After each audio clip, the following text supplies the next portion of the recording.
අයිබෝවන් ජ්‍යෝතිෂය විශ්වාස කරන ජ්‍යෝතිෂය කියන විෂයෙන් යම් ඵල ප්‍රයෝජනයක් ලබන එහි දැනුමක් ලබන යමක් බලාපොරොත්තු වෙන අයට මේ කියන කරුණු ඉතාමත්ම වැදගත් වෙනවා. අද අපි සිතමින තුලින් කතා කරන්න බලාපොරොත්තු වෙන්නේ බුධ ග්‍රහයා මැයි මාසේ 24 වෙනිදා රාත්‍රී 11:54ට සිය ස්වක්ෂේත්‍ර රාශියක් වෙන තමන්ටම අයත් නිවහනක් වන මිථුන රාශියට පිවිසෙනවා. ඉතින් මේ මිථුන රාශියට පිවිසීම රටට ඔබට කෙසේ බලපාවිද කියන කරුණ තමයි අපි කතා කරන්නේ. ඉතින් මේ විශේෂත්වයක් තියෙනවා මේ බුධ ග්‍රහය මෙවර පිවිසුනහම ලබන අගෝස්තු මාසයේ 2 වෙනිදා දක්වා එම රාශියම සිටිනවා ඒ වක්‍ර වීම වලට නිවෘත වීම වලට ලක් වෙමින්. එයයි සුවිශේෂත්වය. එසේත් නැතිනම් සාමාන්‍යයෙන් බුධ ග්‍රහයා මාසකට ආසන්න කාලයක් තමයි රාශියක රැඳී සිටින්නේ. හොඳයි අපි බලමු. ඉතින් මේ බුධ ග්‍රහයා මෙසේ ස්වක්‍රේත්‍ර වෙමින් තමන්ගේම මිථුන රාශියට පිවිසීම ඉතාමත් වැදගත් වෙන්නේ මේ කාල පරාසය තුළ මැයි 24 වෙනිදා සිට මේ කාල පරාසය තුළ උපදින දරුවන්ට භද්‍රා කියන හොඳ රාජයෝගයක් සහිතව ඒ කියන්නේ දැනුමෙන් පෝෂිත අයෙකු වෙන්න හැකියාව ලැබෙනවා. විශේෂයෙන් මිථුන, කන්‍ය, ධනු, මීන කියන රාශි වලින් එහෙම නැත්නම් ඒ ලග්න වලින් උපදින දරුවන්ට මේ කාල තුල ඒ ලග්න වලින් උපදින දරුවන්ට මේ භද්‍රා කියන ඉතාමත්ම හොඳ යෝගය තියෙනවා. ඉතින් එය ඉතාමත්ම ජීවිතේ හොඳ දේවල් ලබන්න පුළුවන් යෝගයක්. ඒ වගේම තමයි අපි රටේ තොටේ දේවල් සලකලා බැලුවාම සාමාන්‍යයෙන් රැවටීම් වලට ලක් වෙන්න පුළුවන් කාල පරිච්ඡේදයක් පොදුවේ ගත්තාම ඒවම තමයි බුද්ධිමතුන්ට අවස්ථාවක් ලැබෙන බුද්ධිමතුන්ට තම බුද්ධිය තුළින් යම් ඵල ප්‍රයෝජනයක් ලැබෙන්න පුළුවන් කාල පරිච්ඡේදයක් තමයි බුධගේ මිථුන රාශිගත වීම සිදුවන මේ කාල පරාසය තුල. ඒ වගේම තමයි බුධ ග්‍රහය කියන්නේ ස්වකීය යාට බලයක් ශක්තියක් කියලා නැහැ. එයා සිටින රාශිය එයාට දෘෂ්ටිය ලබන ඒ වගේම එයත් එක්ක ඉන්න ග්‍රහයාගේ බලයේ ශක්තිය රැගෙන තමයි කටයුතු කරන්නේ. ඉතින් ඔබගේ ලග්නයට අනුව ඔබගේ පෞද්ගලික කේන්ද්‍රයට අනුවත් ඔහු සිටින රාශිය අනුව තමයි මේ ඵල විපාක සිදු වෙන්නේ. ඉතින් මේ පොදු විග්‍රහයක් මේ පොදු විග්‍රහය වුවත් ඔබට මේ කාල පරිච්ඡේදය තුල යම් ඉඟියක් ලැබීම තුල ජ්‍යොතිෂ විශ්වාස කරන ඔබට ඉන් ඵල ප්‍රයෝජනයක් ලබන්නට හැකියාව තිබෙනවා. විදුලිය, තැපල් කියන වගේ පොදු ශේෂ්ත්‍ර මේ කාල පරිච්ඡේදය තුළ යම් ඉහළට එසවීමක් වෙනවා. ඒ වගේම තමයි සියුම් ඥාණයෙන් සියුම් දේවල් වලින් වැඩ ගන්න බලාපොරොත්තු වෙන අයට අපි ලංකාව වශයෙන් ගත්තත් සියුම් දේ ඉහළ නැම්බෙන ඉම් ඵල ප්‍රයෝජනයක් ලබා ගන්න පුළුවන් කාල පරිච්ඡේදයක්. ඉතින් අපි විමසලා බලමු මේ මිථුන රාශියට බුධගේ පිවිසීම ග්‍රහලෝකයේ සොරතලාගේ පිවිසීම කෙසේ බලපාවිද කියන එක ලග්නයෙන් ලග්නයට.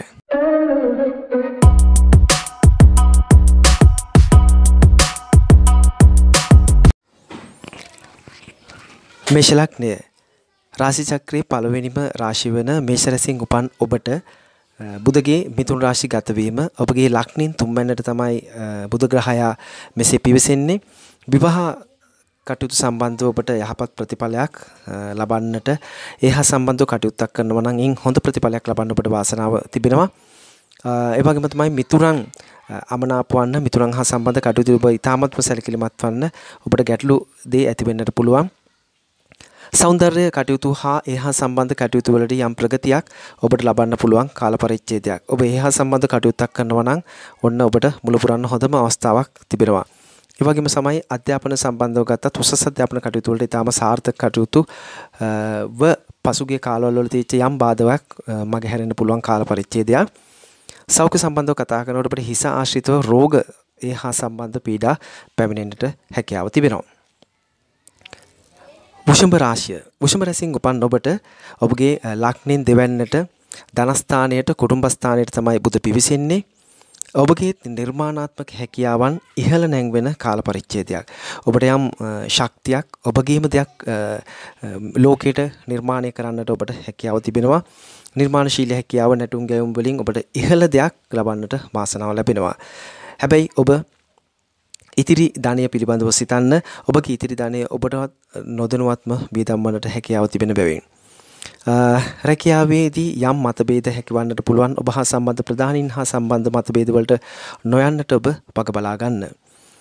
විවාහ සම්බන්ධ කටයුතු වලදීත් සිකුරු ඔබගේ හත්වැන්න දැකීම විවාහ ජීවිතය සම්බන්ධ තීන්දුව තීරණ ගැනීමට නම් යම් සුබ කාලයක් සිතාමතා කටයුතු කරන්න. ඒ පිළිබඳව විවාහය සම්බන්ධ කටයුතු වලදී යහපතක් ඔබට උදා කරන්නට වැඩි වාසි අත් වෙන්න තියෙන ග්‍රහචාරයක් විදියට සලකන්නට පුළුවන්.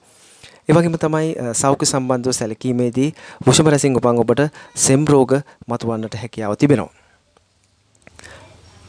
මිථුන ලග්නය රාශි චක්‍රයේ 3 වෙනි රැසින් උපන් මිථුන රැසින් උපන් ඔබට මෙන්න මේ කාල පරිච්ඡේදය තුල මිථුන රැසින් උපන් දරුවන්ට භද්‍රා කියන අප පෙර සඳහන් කරපු යෝගයේ සහිතව උපදිනවා. මිථුන රැසින් උපන් දරුවන්ට ජීවිත කාලය පුරාමට භද්‍රා යෝගයේ ප්‍රතිඵල ලබන්නට පුළුවන් වාසනාවක්. ඒ වගේම මේ කෙටි කාල පරිච්ඡේදය තුලත් දැනුමෙන් දෙයක් ලබන්න මිථුන රාශියෙන් උපන් ඔබට වාසනාව තිබෙනවා. දුරදිග බලලා කටයුතු කරන්නට ඕමනායි. ඔබගේ රාහු ග්‍රහයා මේ වසර පුරාවටම ලග්නගතව සිටීම සහ බුධගේ මේ පියවිඳ සමගම දුරදිග නොබලා කරන කටයුතු වලින් යම් දෙයක් පාඩුවක් ඒ වගේම රැවටීමකට ලක් වෙන්න ඔබට හැකියාව තිබෙනවා. ඔබ භාෂාව සම්බන්ධව යම් මොනවා හෝ කුමන ඉදිරි දැක්මක් ඇතුව කටයුතු කරන කෙනෙක් නම් ජාත්‍යන්තර භාෂාවක සම්බන්ධව ඵල ප්‍රයෝජනක් ලබා ගන්න බලාපොරොත්තු වෙන කෙනෙක් නම් ඔන්න ඔබට හොඳ කාල පරිච්ඡේදයක්.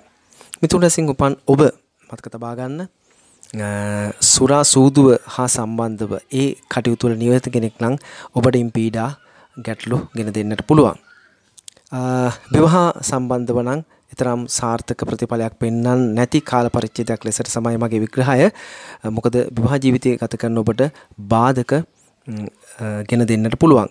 විශේෂයෙන් කාන්තා පාර්ශවයන් මිථුන රැසින් උපන් කාන්තා පාර්ශව විවාහ ජීවිතය ගත කරන ඔබ ඉවසන්න පුරුදු වන්න. අක්ෂි රෝග, හිස ආශ්‍රිත රෝග, ස්නායු සම්බන්ධ රෝග මිථුන රැසින් උපන් ඔබට මේ කාල පරිච්ඡේදය තුල විශේෂයෙන් ලැබගෙන දෙන්නට හැකියාව තිබෙනවා. දෙන්නට කටක ලග්නය සඳුට අයත් කටක රැසින් උපන් ඔබට ඔබගේ ලග්නෙන් 12 වෙනිට තමයි බුධ ග්‍රහයා මෙසේ මිථුන රාශිගතව පැමිණෙන්නේ. ඉතින්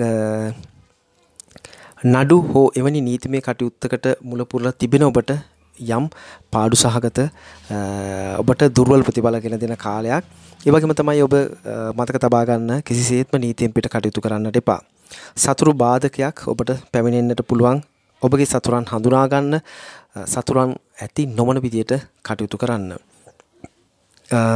සිකුරුගේ සම්බන්ධතාවයත් එක්ක සලකලා බලනකොට ඔබට අනවශ්‍ය සම්බන්ධතා ගොඩනගෙන්න පුළුවන් කාල පරිච්ඡේදයක්. ඔබ ඇසුරු කරන අය අතේ තුරින් තබාගෙන කටයුතු කරන්න. ඒ ඔබගේ ප්‍රේම සම්බන්ධතාවලට විවාහ ජීවිතයට ගැටලු ඇති කරන්නට හැකියාව තිබෙනවා.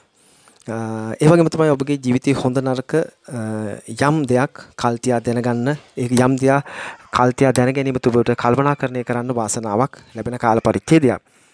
සෞඛ්‍ය සම්බන්ධව සලකන විට කටක ලග්නයේ උපන් ඔබට පාද ආශ්‍රිත රෝග ඒ වගේම ලිංග ආශ්‍රිත රෝග මතුවන්නට හැකියාව තිබෙනවා. සිංහ ලග්නය සිංහ රැසින් උපන් ඔබගේ ලග්නෙන් 11 වෙනිට බුධ ග්‍රහයා පැමිණීම තරමක් සුබදායක ලෙසින් තමයි මා දකින්නේ. ඔබ ව්‍යාපාර කටයුත්තක නියැලෙන අයෙක් නම් ව්‍යාපාර සම්බන්ධව ඔබට ව්‍යාපාරයෙන් ජය ව්‍යාපාර ලබන්න වාසනාවක් අත් කර දෙන කාල පරිච්ඡේදයක්. ඒ සම්බන්ධව කතා කරනකොට තවත් කටයුතු සඳහන් ඔබ කලා කටයුතු වල නියැලෙන අයෙක් නම් ඔන්න සිංහ රැසින් උපන් ඔබට කලා කටයුතු සම්බන්ධ වෙනුත් යම් ප්‍රගතියක් ළඟා කර දෙන කාල පරිච්ඡේදයක්. ඒ වගේම හවුල් කටයුතු වල ඔබ නියැලෙන්නේ නැතුව ඉන්නවා නම් ඊටමත්ම යහපත් කියන කරුණ තමයි සලකන්න පවසන්න වෙන්නේ. මොකද හවුල් සම්බන්ධ හවුලේ කරන කටයුතු වල දුර්වලතා අඩපණ ඔබට මේ කාල පරිච්ඡේදය තුල ළඟ කර දෙන්න පුළුවන්. විවාහ ජීවිතයටත් සුබතායි කාල පරිච්ඡේදයක් ලෙස මම දකින්නේ නැහැ. ඉතින් විවාහ ජීවිතය ගත කරන හෝ ඒහා සම්බන්ධව විවාහ ජීවිතයේ යම් ඉහළ පියවරක් තබන ඔබ මතක තබා ගන්න යම් ගැටලු 10ක දේ මතුවන්නට ඔබට හැකියාව තිබෙන බව. කන්‍යා ලග්නය බුදට අයත් කන්‍යා රැසින් උපන් ඔබට ඔබගේ ලග්නෙන් 10 වෙනිට බුදගේ පිහිටීම මිථුන රාශිගත වීම ඔබට යහපතක් ළඟා කර දෙන කාල පරිච්ඡේදයක්. විශේෂයෙන් මේ කාල පරිච්ඡේදය තුල උපදින දරුවන්ට පෙර අපි සඳහන් කළ ඒ භද්‍රා යෝගය සහිතව උපදිනවා කන්‍යාරසිංහ උපන් දරුවන්ට මේ කාල පරිච්ඡේදය තුල. ඔබ කරන කටයුත්තකින් යම් කීර්තියක් ප්‍රශංසාවක් ඔබ කරන ඒ කාර්ය කීර්තියටපත් වෙන හැකියාවක් ලැබෙන කාල පරිච්ඡේදයක්. ඒ වගේම තමයි ඔබට සතුරු පීඩාවකින් යම් ජයක් අත් කර දෙන කාලයක්. එහින් කරුණු දෙකක් කියවෙනවා. එකක් සතුරු පීඩාවක් එන බවත් සහයින් ජය ලැබෙන බවත්. ඉතින් සතුරු පීඩා නොවන ආකාරයට කටයුතු කිරීමයි ඊටාම වැදගත් වෙන්නේ. ප්‍රේම සම්බන්ධව කටයුතු කිරීමේදී නම් කලකිරීම ප්‍රේම ජීවිතය සම්බන්ධව යම් පීඩාවන් එපා වීම කලකිරීම ඇතිවන්නට තිබෙන බවින් ඔබ ඊටාමත්ම සැලකිලිමත් වෙන්න. සෞඛ්‍ය සම්බන්ධව කතා කිරීමේදී කන්‍යාරසිංහ උපන් ඔබගේ බඩ උදරය සම්බන්ධ රෝග මතුවන්න පුළුවන්. ගර්භණී මාතාවනොත් විශේෂයෙන් ගර්භණී මාතාවන්ටත් මේ කියන උදරාබාධ මතුවන්නට හැකියාව තිබෙනවා. තුලා ලග්නය. තුලාරසිංහ උපන් ඔබට ඔබගේ ලග්නයෙන් 9 වෙන්නට පුණ්‍ය ස්ථානයට බුද පිවිසීම මධ්‍යස්තව පිහිටීමක්. එහෙත් ඔබට ගේ දොර කටයුතු සම්බන්ධව ස්ථිර දීපල වෙළඳාම් හා සම්බන්ධ කටයුතු වලින් යම් කලකිරීමක් ඇතිවන්නට හැකියාව තිබෙනවා. එහෙත් ඔබ උසස් අධ්‍යාපන කටයුත්තක නියැලී සිටින අයෙක් නම් ඔන්න ඔබට යහපත් පිහිටීමක් බුද ඔබගේ 9 වෙන්නට උසස් අධ්‍යාපනයට පිවිසීම එහි ප්‍රගතියක් ළඟා කරගත හැකි කාල පරිච්ඡේදයක් ලෙසට නම් කරන්නට පුළුවන්. සෞඛ්‍ය සම්බන්ධව කතා කරන විට තුලාරසිංහ උපන් ඔබට කොන්දාශ්‍රිත පිටකොන්දාශ්‍රිත රෝග මුත්‍රා හා ඒ හා සම්බන්ධව දුර්වලතා මතුවන්නට හැකියාව තිබෙනවා. වෘශ්චික ලග්නය. වෘශ්චික රසින් උපන් ඔබට ඔබගේ ලග්නයෙන් 8 වෙන්නට බුධ පිවිසීම සතුටුදායක අන්දමින් මා දකින්නේ නැහැ. හැබැයි ඔබට විවාහ සම්බන්ධ කටයුතු වලදී සෙසු ග්‍රහ පිහිටීම එක්ක විවාහ ජීවිතයේ කටයුතු සාර්ථක වෙනවා. ඒ හා සම්බන්ධ කටයුත්තක ප්‍රගතියක් ළඟා කර දෙන්න පුළුවන්. ඒ වගේම තමයි අමුසැමි ભેද නිතර ඇතිවන්නට පුළුවන් බවක් වෘශ්චික රසින් උපන් ඔබට දක්නට ලැබෙනවා මේ ග්‍රහ පිහිටීම එක්ක. ඒ වගේම තමයි ඔබ යම් ණය වීමක් වන්නට බලාපොරොත්තු වෙනයක් නම් ණය තුරුස් භාවයන් ණයගති භාවයන් ඇති කර ගන්නට එපා. ඉන් ඔබට දුර්වල ප්‍රතිඵල ඉදිරියට ගෙන දෙන්නට පුළුවන්. ඒ වගේම තමයි කුඩා දරුවන් ස්ත්‍රී පාර්ශවයන් හා සම්බන්ධව සලකද්දී මුරණ්ඩු ස්වභාවයන් තම මතයේ කටයුතු කිරීම තුළ ඇතිවන ගැටලු නිසා ඔබට යම් දුර්වලතාවයන් මතුවන්නට හැකියාව තිබෙනවා. තවත් කරුණක් ඥාතීන් හා සම්බන්ධව ඔබට යම් පීඩා ගෙන දෙන්නට පුළුවන්. ඥාතීන් හා සම්බන්ධව ගැටලු ඇතිවන්නටත් හැකියාව පවතිනවා. උෂ්ණ රෝග ආර්සස් රෝග වැනි දේ වෘශ්චික රැසින් උපන් ඔබට මේ කාල පරිච්ඡේදය තුල සෞඛ්‍ය සම්බන්ධව මතුවන ගැටලු ලෙසින් සඳහන් කරන්න පුළුවන්. ධනු ලග්නය. ධනු රැසින් උපන් ඔබට මේ බුදගේ ඔබගේ 7 වෙනිට පැමිණීම යම් හොඳ පිහිටීමක්. එසේම ධනු රැසින් උපන් පුංචි දරුවන්ට අලුත උපන් දුවා දරුවන්ටත් මේ කාල පරිච්ඡේදය භද්‍රා යෝගය සහිතව උපදින්නට වරම් වාසනාව ලැබෙනවා ධනු ලග්නයට. හික්මීම ඇතිවන කාල පරිච්ඡේදයක්. නිර්භීතභාවයේ ඔබගේ හැකියාවන් දක්ෂතාවයන් ඔබට එලි දක්වන්නට ලැබෙන කාල පරිච්ඡේදයට ලෙසට නම් කරන්නට පුළුවන්. වැටුණත් ඔබ නැගී සිටීමේ ශක්තිය ඇතිව කටයුතු කරන කාල පරිච්ඡේදයක්. ඒ වගේම ඔබගේ සියුම් ඥාණයෙන් ඔබට වැඩ ගන්නට පුළුවන් හැකි කාල පරිච්ඡේදයක් ලෙසටත් මේ කාල පරිච්ඡේදය නම් කරන්නට පුළුවන්. ඔබටත් උෂ්ණ රෝග තුලින් සෞඛ්‍ය ගැටලු මතුවන්නට පුළුවන් බව ධනු රැසින් උපන් ඔබත් මතක තබා ගන්න. මකර ලග්නය. සෙනසුරුටත් මකර රැසින් උපන් ඔබගේ 6 වෙනිට බුධ පිවිසීම එතරම් සුබදායක වන්නේ නැහැ. ඔබගේ ගනුදෙනු කටයුතු ඒවා කලබනාකාරීත්වයකින් යුතුව කටයුතු කරන්නට වග බලා ගන්න, ගණන් හිලව් බලා කටයුතු කරන්න. ඒ වගේම තමයි ඥාතීන් හා සම්බන්ධව කටයුතු කිරීමේදී සැලකිලිමත් වෙන්න, ඔවුන් හා ගැටලු මතුවන්නට පුළුවන්. ඒ වගේම තමයි ඔබගේ අනවශ්‍ය සම්බන්ධතා ඔබ බුද්ධිය ඉක්මවා ඔබ හැඟීම් වලට කටයුතු කිරීම තුළින් යම් ගැටලු මතුවන්නට පුළුවන්. සෞඛ්‍ය සම්බන්ධව කටයුතු කිරීමේදී උස් ස්ථාන වැනි දේ ඔබ නැගීමට ඒ දේවල් පරිහරණය කරන අයෙකු නම් ඉතාමත්ම සැලකිලිමත් වෙන්න. මුහුණට හිසට තුවාල සිදුවීමේ අවදානමක් ඔබට මේ කාල පරිච්ඡේදය තුළ පවතිනවා. කුම්භ ලග්නය. කුම්භ රැසින් උපන් ඔබට බුධගේ මිථුන රාශිගත වීම ඔබගේ ලග්නයෙන් පස්වැන්න කියන ස්ථානයේදී තමයි සිදු වෙන්නේ. ඔබට දියුණුව පිණිස කරන කටයුතු වල යම් සාර්ථකත්වයක් මේ කාල පරිච්ඡේදය තුළ වනවා.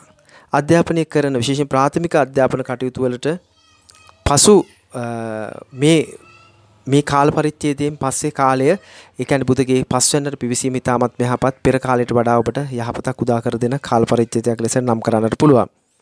ඒ වගේම තමයි සෞඛ්‍ය සම්බන්ධව බඩ පපු ආශ්‍රිත රෝග පීඩා විශේෂයෙන් හෘද සම්බන්ධව සෙම ඇල්ලීමේදී සෞඛ්‍ය සම්බන්ධව කුම්භ රැසින් උපන් ඔබට මතුවන්නට පුළුවන් මේ බුධගේ පිවිසීමත් සමගම.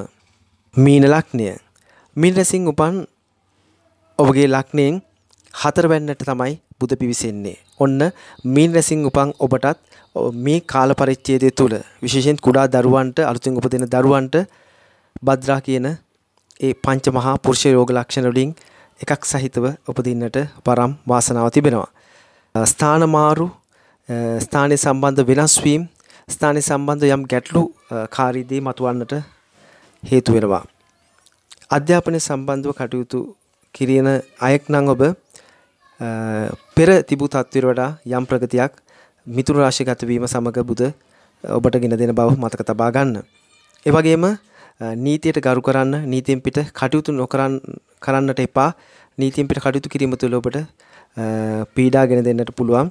විශේෂයෙන් ඔබ නඩු කටයුතු ඒහා සම්බන්ධ දේවල් නියලිත වෙන අයෙක් නම් ඔබට ඉන් පීඩා ලැබ කර දෙන්නටත් හැකියාව තිබෙන බව මීන රැසින් උපන් ඔබත් මතක තබා ගන්න. හොඳයි. ලග්න 12 උපන් ඔබට බුධගේ මිථුන රාශි ගත වීම කෙසේ වේද යන්න කියන මා විග්‍රහ කර පෙන්නුවේ.